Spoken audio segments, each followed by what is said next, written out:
Hello friends, welcome back to my YouTube channel Dr. Sonal NEET Coaching Classes. In today video we have discussion chapter 18 topic body fluids and circulation. In previous video we have discussion about classification of blood and types, मतलब blood की क्या क्या classification है वो किया था। आज अपनी वीडियो के अंदर हम बॉडी फ्लूइड्स के बारे में करेंगे और सर्कुलेशन क्या होता है वो हमें पता है। जो सारे लिविंग सेल्स है ना वो क्या क्या प्रोवाइड करते हैं, न्यूट्रिएंट्स करेंगे, ऑक्सीजन और जो हमें सब्सटेंस इम्पोर्टेंट नीड है उनकी डेली लाइफ में वो क्या करते हैं प्रोवाइड होंगे। इनमें कुछ हमारे वेस्ट और हार्मफुल सब्सटेंस भी होंगे जो प्रोवाइड होंगे और वो रिमूव करते रहेंगे कंटिन्यूसली। हेल्थी फंक्शन जो हमारे टिश्यू हैं हेल्थी फंक्शनिंग वाले वो उनको रिमूव करते रहेंगे किनको, हार्मफुल सब्सटेंस को। इनमें हमारी मूवमेंट होंगी उन सब्सटेंस की सेल टू सेल्स, एक सेल से लेकर और फ्रॉम द सेल्स तक। अब डिफरेंट ग्रुप्स हैं एनिमल्स के, वो इवोल्व होते हैं डिफरेंट मेथड से। एक सिंपल ऑर्गेनिज्म है, सिंपल ऑर्गेनिज्म का एग्जांपल जैसे स्पंजिज होगा हमारा, सिलेंट्रेट होंगे, सिलेंट्रेटा होगा, उनका सर्कुलेट वो क्या सर्कुलेशन करते हैं, वाटर करते हैं कहाँ पर, जहाँ उनकी बॉडी कैविटी होती है ना वहाँ से वो सर्कुलेट करेंगे और सेल्स के थ्रू और क्या हेल्प करवाएंगे, सब्सटेंस को एक्सचेंज करेंगे। अब कुछ हमारे कॉम्प्लेक्स ऑर्गेनिज्म होंगे जिनके अंदर हमारे स्पेशल फ्लूइड्स होते हैं जो हेल्प करवाते हैं ट्रांसपोर्ट मटेरियल्स को बॉडी के थ्रू। अब फर्स्ट है हमारा एसेंशियल में, फर्स्ट है ब्लड। ब्लड क्या, ये हायर ऑर्गेनिज्म में इंक्लूड होगा ह्यूमन के अंदर। जो मोस्ट कॉमनली यूज होगा बॉडी फ्लूइड इज ब्लड।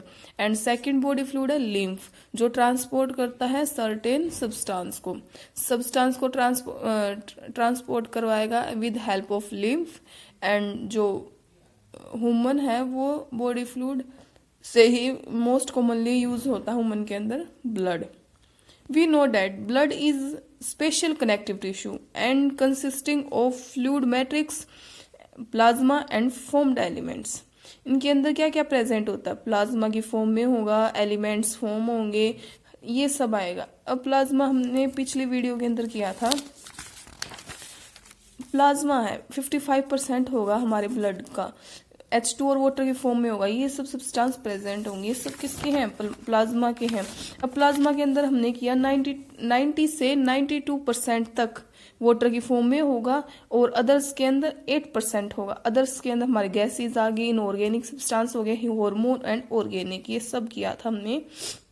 अब वी नो डेट जो ये सारे हैं हमारे प्रोटीन हैं, प्रोटीन कौन कौन से प्रेजेंट है, albumin, prothrombin, fibrinogen, globulin and immunoglobulin. अब फंक्शन करते हैं, जो मेजर प्रोटीन है ये हमारे कौन कौन से हैं, फिब्रिनोजन, ग्लोब्यूलिन एंड एल्ब्यूमिन, ये इंपॉर्टेंट है।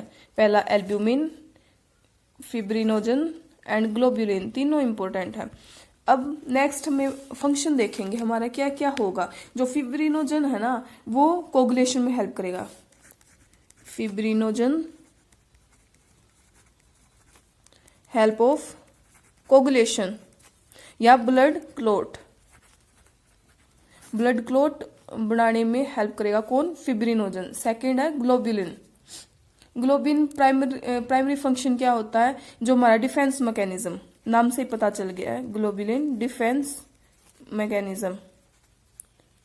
डिफेंस मैकेनिज्म ऑफ बॉडी कैसे होगा, मतलब ये जो हमारा इम्यून सिस्टम होता है ना उसको डिफेंसली वर्क करवाएगा किसके अगेंस्ट, हमारे जो एयर वे के थ्रू जितने भी हमारे बैक्टीरिया आ जाते पैथोजेंस कम आउट होंगे वहां पर वो मतलब हमारे WBC की हेल्प से, RBC की हेल्प से, ल्यूकोसाइट्स ये सब होते हैं ना, इनको ये क्या करेगा, किल करने में या फेगोसाइट इनगल्फ करने में हेल्प करवाएगा। इसलिए डिफेंस मैकेनिज्म ऑफ बॉडी का फंक्शन करेगा कौन, हमारा ग्लोब्यूलिन।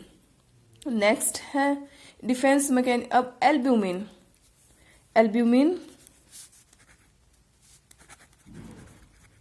एल्ब्यूमिन फंक्शन क्या होगा, एल्ब्यूमिन के अंदर ओस्मोटिक बैलेंस होगा, हेल्प इन ओस्मोटिक बैलेंस। अब प्लाज्मा है, उनमें हमें स्मॉल अमाउंट में मिनरल्स मिलेंगे। मिनरल्स कौन कौन से? Sodium, calcium, magnesium, SO3, calcium, N, ये सब हमारे ग्लूकोज, एमिनो एसिड, लिपिड, ये सारे प्रेजेंट होते हैं प्लाज्मा के अंदर। और जो ऑलवेज ट्रांसमिट होगा, जो प्लाज्मा होता है, अगर उसके अंदर कोई भी क्लोटिंग फैक्टर ना प्रेजेंट हो या बिना विदाउट क्लोटिंग फैक्टर होना, इज नेम है सीरम। क्या कहा जाएगा? सीरम। सीरम का मतलब क्या है? Without clotting factor. किसका? प्लाज्मा का। ये क्या कहलाएंगे? सीरम कहलाएगा। अब हमने कर लिया प्लाज्मा के बारे में। नेक्स्ट कोगुलेशन ऑफ ब्लड की टॉपिक करेंगे, लेकिन अब हमें ब्लड कर लिया। ब्लड कॉर्प्यूसेल्स के अंदर तो वही होंगे हमारी 3, WBC, RBC एंड प्लेटलेट्स। ये अच्छे से नेक्स्ट वीडियो के अंदर करेंगे। इसमें तो सिर्फ मैंने नाम बताए हैं, कुछ हमारी टर्म्स हैं जो यूज होती हैं। ये हमारी टर्म्स हैं। फर्स्ट है, अगर साइज ऑफ RBC चेंज होता हो, RBC का साइज चेंज होता हो, तो नाम क्या हो जाएगा? Anisocytosis. Name is anisocytosis. Is change in size of RBC is known as anisocytosis. Next shape change होती हो तो पोइकिलोसाइटोसिस। पोकिलोसिटोसिस, साइटोसिस क्या है? पोकिलोसाइटोसिस। ये है शेप के लिए, ये है साइज के लिए। किसका? RBC का। नेक्स्ट, अगर हमारे RBC काउंट इंक्रीज हो जाए, RBC काउंट इंक्रीज हो जाए, जैसे टोटल हमारा RBC कितनी फॉर्म में होगा? RBC की फॉर्म होती है हमारी मिलियंस में होती है। कितनी? 5.5 मिलियन। अगर इससे ज्यादा हो जाए ना तो हमें हो जाता है पॉलीसिंथेमिया भी बोलते हैं, या पॉलीसाइंथेमिया बोला जाता है। SANTHEMI, यानी ज्यादा नंबर में हो जाए। अगर आयरन की डेफिशिएंसी से RBC किसकी तरह हो? स्मॉल साइज की फॉर्म में हो, यानी साइज कैसा हो? स्मॉलर हो। क्या कहा गया है? ड्यू टू आयरन डेफिशिएंसी की कमी से साइज स्मॉल हो जाए हमारा RBC का, नेम एज माइक्रोसाइट। अगर विटामिन B12 की डेफिशिएंसी RBC में हो जाए टारगेट इन साइज में, नोन एज मैक्रोसाइट। ये डिस्ट्रॉय किसको करेगा? स्प्लीन, जो हमारा स्प्लीन ऑर्गन है वो डिस्ट्रॉय हो जाएगा। तो वो डिस्ट्रॉय होने की वजह से मैक्रोसाइट एनीमिया हो जाए। वैसे तो हमें पता जो RBC है, विटामिन B12 की डेफिशिएंसी हो जाती है साइज में, मतलब RBC का साइज कम हो जाता है विटामिन B12 की डेफिशिएंसी से, तो वो नाम हमारा मैक्रोसाइट्स। अगर हमें स्प्लीन ऑर्गन क्या डिस्ट्रॉय होना स्टार्ट हो जाए तो वो एनीमिया की फॉर्म में हो जाए। एनीमिया का मतलब क्या होता है? Iron deficiency. तो मैक्रोसाइट एनीमिया हो जाए। नेक्स्ट है, in resting slow moving blood RBC form by piles. Pills की फॉर्म में ब्लड RBC हो तो क्या हो जाएगा? रोलेक्स, या आप इसको रोलेक्स बोल लीजिए या रोलुक्स। नेक्स्ट, अब हमारा टोटल ल्यूकोसाइट काउंट TLC वो ज्यादा हो जाता तो ल्यूकोसाइटोसिस हो जाएगा। नाम से याद हो जाएगा, TLC इंक्रीज हो जाए तो क्या होगा? ल्यूकोसाइटोसिस होगा। अगर डिक्रीज हो जाए, कम हो जाए, तो ग्लाइकोसाइटोपिनिया हो जाएगा। क्या हो जाएगा? ग्लाइकोसाइटोपिनिया। नेक्स्ट, कुछ ये हमारी टर्म है डाइपेडाइसिस। डाइपेडाइसिस एक WBC, जो हमारी WBC का मतलब क्या है? White blood cell. वो क्या हो जाती है? माइग्रेट हो जाती है। माइग्रेशन का मतलब एक जगह से दूसरे प्लेस पर चली जाती है, यानी ये हमारा कुछ इन्फेक्टेड एरिया है, यहाँ पर कुछ हमें इन्फेक्शन हुआ है, किसी भी टाइप का इन्फेक्शन मान लीजिए, तो यहाँ पर हमारी WBC, ये हमारी WBC है, तो इस इन्फेक्टेड एरिया पे जाएगी ना वो उस प्लेस को, और वहां पर क्या बना देगी? क्लोट बना देगी। इसलिए कंडीशन को क्या कहा गया है?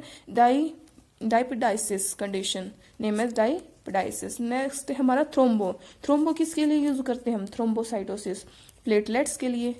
और पीनिया हो जाए यानी कम हो जाता है, जहां पर भी पीनिया होगा ना तो मीन्स डेट डिक्रीज लेवल हो जाना किसी भी चीज का, इसलिए पीनिया यूज करते हैं। अब थ्रोम्बोसाइटोपिनिया हो गया यानी प्लेटलेट्स कम अमाउंट में हो जाए, जितनी हमारी 11,000 होती है ना, और 4,000 से 11,000 के बीच में हमारी प्लेटलेट्स होती हैं। अगर इनसे कम हो जाती है, 4,000 से कम हो जाए तो क्या हो जाएगा? थ्रोम्बोसाइटोपिनिया हो जाएगा।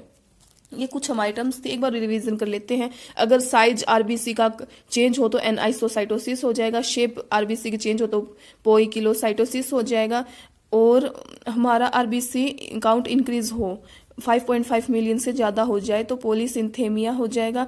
आयरन की डेफिशिएंसी से आरबीसी का स्मॉल साइज हो जाए तो नेम एज माइक्रो। माइक्रो का मतलब क्या होता है, साइज तो बिल्कुल स्मॉल ही हो जाता है, यानी माइक्रोसाइट हो जाएगा।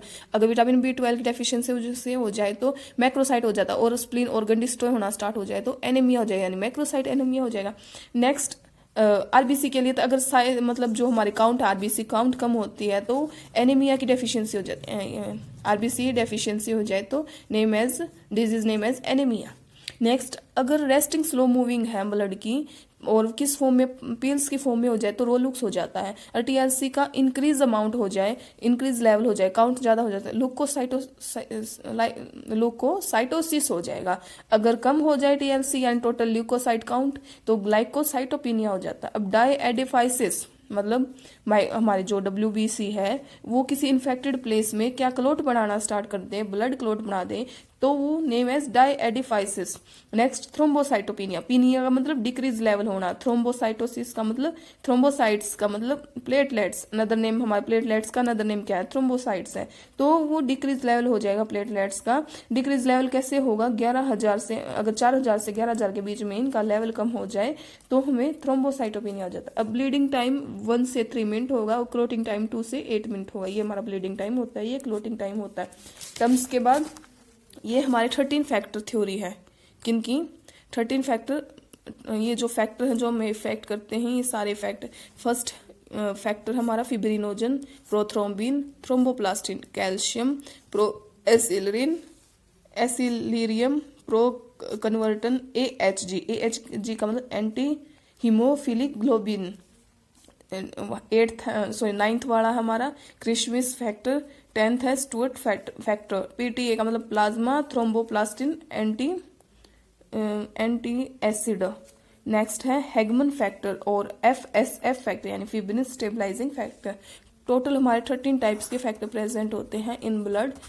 प्रोटीन के अंदर fibrinogen, prothrombin, thromboplastin, calcium, proaccelerin, accelerin, proconvertin, AHG, anti haemophilic globulin. Christmas factor, Stuart factor, PTA यानी plasma thromboplastin anti acid. Hageman factor, FSF factor यानी F से फिब्रिन, S से स्टेबलाइजिंग, F से factor. ये total हमारी 13 factor theory होती है।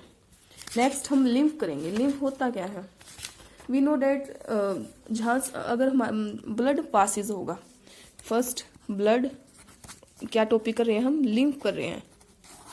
एक तो हमारे ह्यूमन के अंदर 2 इम्पोर्टेंट ट्रांसपोर्ट करवाते हैं, एक तो ब्लड की हेल्प से, एक लिम्फ की हेल्प से। अगर ब्लड पास हो रहा है, ब्लड पास थ्रू किसकी हेल्प से, कैपिलरीज की मदद से। कैपिलरीज की मदद से किन के अंदर, टिश्यू के अंदर। अब ये हमारा ब्लड है, ये पास हो रहा है, ये टिश्यू है, यहाँ पर पास होगा तो यहाँ पर कैसे जाएगा, कैपिलरीज की हेल्प से जाएगा। और कुछ हमारा वाटर लेके जाएगा, उस वाटर के अंदर सॉल्युबल सब्सटेंस मूव करेंगे स्पेस के अंदर। जो हमारे सेल ऑफ टिश्यू सेल है ना, उनके बीच में जो स्पेस होता है वहां पर मूव करेंगे और मतलब वहां पर क्या होगा, लार्ज प्रोटीन्स प्रेजेंट होंगे, एलिमेंट्स प्रेजेंट होंगे किन के अंदर, ब्लड वेसल्स के अंदर। जो ये फ्लूइड है अब रिलीज कर देगा, तो ये जो फ्लूइड रिलीज हुआ है हमारा वाटर और लार्ज प्रोटीन का, इस नेम क्या है, इंटरस्टिशियल फ्लूइड कहते हैं या इनको टिश्यू फ्लूइड कहा जाता है। कुछ हमारे मिनरल डिस्ट्रीब्यूशन होते हैं प्लाज्मा के अंदर, जैसे न्यूट्रिएंट्स एक्सचेंज वाले, गैसेज वाले, ये सारे ब्लड और जो सेल होते हैं उनके बीच में फ्लूइड होगा। अब हम नेटवर्क देखेंगे जो हमारे, अब लिम्फेटिक सिस्टम कहाँ किसे कहा जाता है, ये एक नेटवर्क होता है वेसल्स का, इस लिम्फेटिक सिस्टम जहाँ पर फ्लूइड कलेक्ट होगा वो फिर बैक जाएगा वेन्स के अंदर, फिर फ्लूइड प्रेजेंट होगा लिम्फेटिक सिस्टम में। जो ये फ्लूइड प्रेजेंट होता है लिम्फेटिक सिस्टम में is name as lymph. Interstitial fluid होगा, नेम क्या होगा उसका, लिम्फ। लिम्फ कैसा होगा, कलरलेस होगा। लिम्फ क्या होता है, कलरलेस फ्लूइड होता है। जो स्पेशलाइज्ड लिम्फोसाइट होते हैं ना, वो रिस्पॉन्सिबल किसके लिए, लिम्फ किसके लिए रिस्पॉन्सिबल होगा, हमारा immune response of body. Immune response में जैसे इंपॉर्टेंट कैरियर होगा हमारे न्यूट्रिएंट्स का, हॉर्मोन्स का, ये सब हमारे इंपॉर्टेंट के लिए फंक्शन होगा। अब जैसे फैट है वो एब्जॉर्ब करवाएगा लिम्फ के थ्रू ही। मेन हमारा क्या होता है, जो फैट है वो एब्जॉर्ब होता है लिम्फ के थ्रू।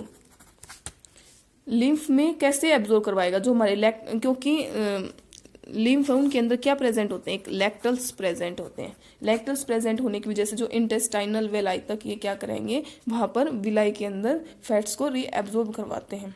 ये हमारा क्या था, लिम्फ था। हमने लिम्फ कंप्लीट कर लिया। क्या क्या बताया है, ये कैपिलरीज के थ्रू टिश्यू के अंदर कुछ जो हमारे वाटर के सोल्यूबल सब्सटेंस होते हैं वो स्पेसिस में मूव ऑन कर जाते हैं, जिसकी वजह से वहाँ पर लार्जर प्रोटीन लिविंग मतलब वो लेफ्ट हो जाएंगे, जिसकी वजह से जो एलिमेंट्स होता है वो ब्लड वेसल्स की फॉर्म में एलिमेंट बना लेंगे। उस फ्लूइड को हम इंटरस्टिशियल फ्लूइड कहा जाता है, जो अब हम इसका फंक्शन क्या क्या होगा, एक्सचेंज करवा देगा हमारे न्यूट्रिएंट्स को। ये सब जो लिम्फ है वो लिम्फेटिक सिस्टम में कलेक्ट करेगा फ्लूइड को, फिर बैक ले जाएगा हमारे वेन्स में, और फिर दोबारा से लिम्फेटिक सिस्टम ये कलरलेस होता है, रिस्पॉन्स करता है फॉर इम्यून सिस्टम। और जो लिम्फ है ये इंपॉर्टेंट कैरियर होगा न्यूट्रिएंट्स का, हॉर्मोन्स का, और जो फैट का इंपॉर्टेंट एब्जॉर्ब करवाएगा बाय लैक्टल्स की हेल्प से।